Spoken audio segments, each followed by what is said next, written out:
yo, what's up guys? Magandang hapon at meron nga tayo ditong dalawang Vespa na 150cc at syempre mag-upgrade sila ng muffler guys. So dalawa yan guys, magkapatid yung may-ari. So yun sila guys sa loob, namimili pa. Pero may mga pref na silang ikabit sa motor nila guys. Ito yun oh. Alright, Akrapovic Carbon, Trihexa, and then Akrapovic Black. So yun yung pagpipilian nila guys. So magkapatid sila guys from Santa Rosa, Laguna. Vespa 150cc. So ito guys, oh, napaka-pogi. Mga classic guys, napakaganda. So guys, abangan yung finish output niyan guys. Gawin lang natin yung extension elbow dito guys. Fabricate lang natin to guys, alright? So abangan yung finish output niyan guys. Vlog natin yan para makita nyo kung ano yung appearance, kung paano kaganda ang magiging kalalabasan niyan guys, alright? 2,000 years later. Yo, what's up guys? So meron nga tayo ditong Vespa Primavera 150 ABS variant at nag-upgrade siya ng muffler natin. Akrapovic matte black with carbon tip.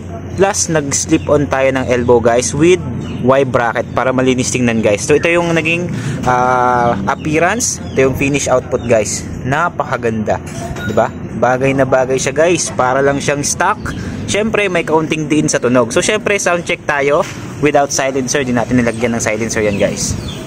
So yun guys, yan yung tunog niya pag naka-idle guys, walang silencer yan guys. Tingnan niyo naman. Kung gusto niyo tahimik guys, kabit niyo lang yung silencer niya. Alright, detachable naman po siya. So tawag yan sa muffler na yan, Akrapovic Tri-Oval.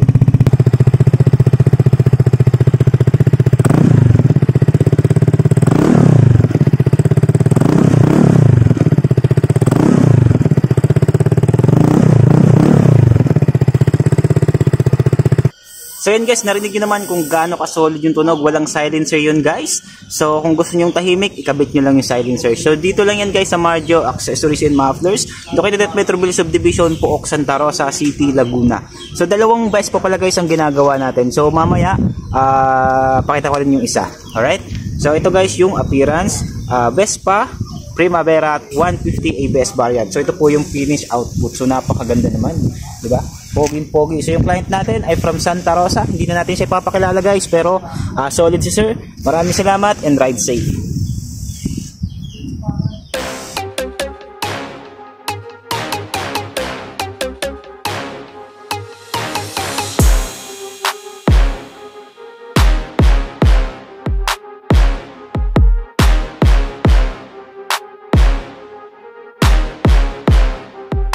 Thank you sir, thank you po. Ingat. Thank you sir. Alright guys, let's go, pauwi na tayo.